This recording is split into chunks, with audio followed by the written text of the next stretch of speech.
Hi everybody, welcome to Hearth Circle. I'm Ann Clay. We meet every Wednesday night and I ask a question and I share from my heart, and it's your turn to answer questions below in the comments, and then you get to talk to other people and we develop community. That is the goal to this. It's to get to know me better, for me to get to know you better, for you guys to get to know each other better.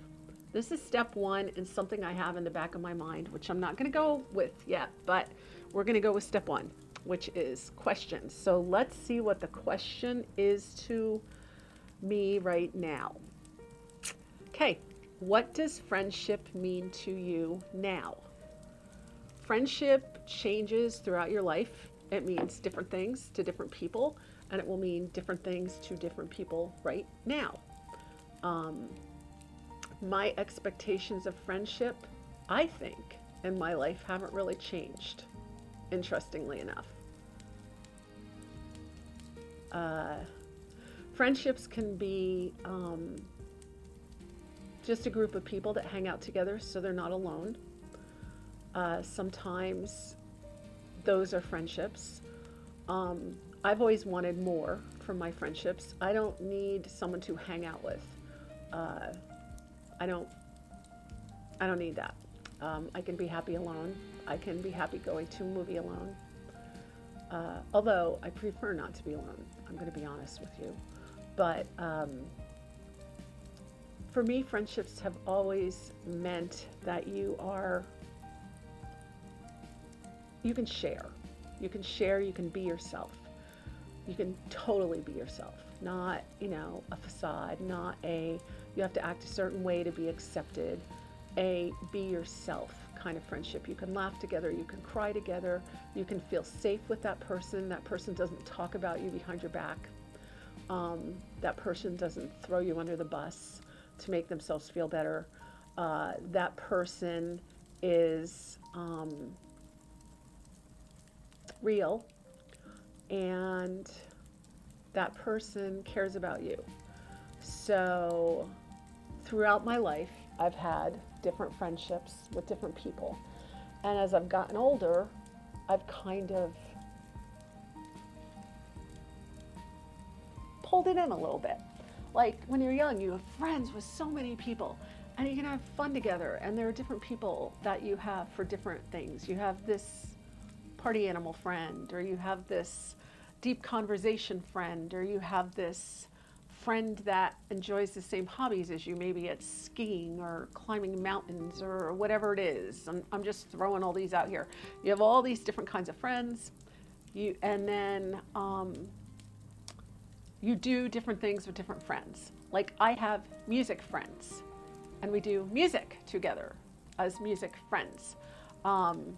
But sometimes those friends, music friends, turn into more than just music friends. They turn into heartfelt conversation friends. They turn into let's get together every few weeks friends and talk about everything that's going on.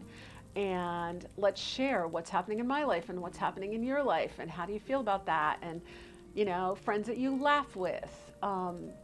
There are different friends. I think as you get older, you have your different friends in your different categories as well.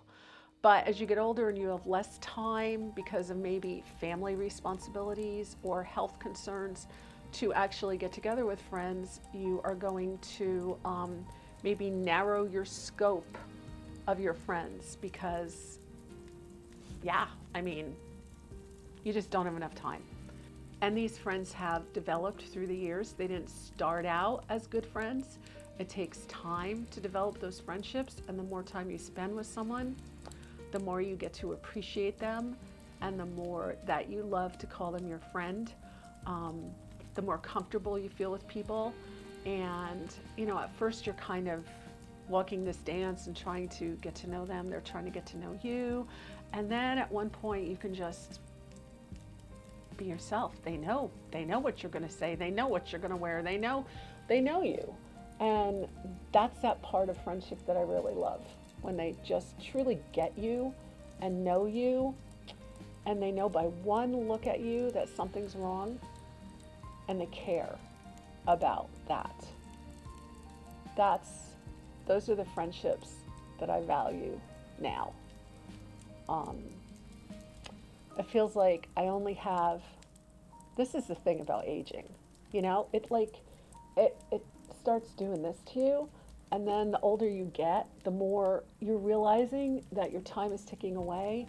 Like I'm starting to realize that this winter was so awful. I feel like I'm losing 3 to 4 months of my life sitting in this house, just sitting here waiting for the snow to melt. And I'm like, if I do that every year for the next, 20 years that I have living, if I'm lucky, that means I really only have 10 years to live, because the other 10 years I'm sitting in the house waiting for the snow to melt. You know what I'm saying? So you just feel a little more possessive of your time. And then you're more picky about who you're going to spend that time with. It means being able to be honest, being able to be candid, being able to say what I think, being able to be heard, not just being used as a free therapist. I've cleared the decks of that responsibility, being a free therapist. I used to think I could change people. I used to be a missionary dater, you know. I would find guys that had problems because I felt I could love them and fix them. I could change them. That was so stupid. But how many women don't do that, right? How many women don't do that? They find a man they can fix or that needs them, and then later on they figure out that was like the stupidest thing they ever did. But we also do that with friendships. We find people that we could help, we think. But the truth is, you can't help anyone who doesn't want to be helped, you know? I mean, I'm like that as a mom too, you know? I'm like, you need to learn how to figure this out. You need to learn how to do whatever it is that's bothering you. You need to learn how to self-regulate, you know, regulate yourself.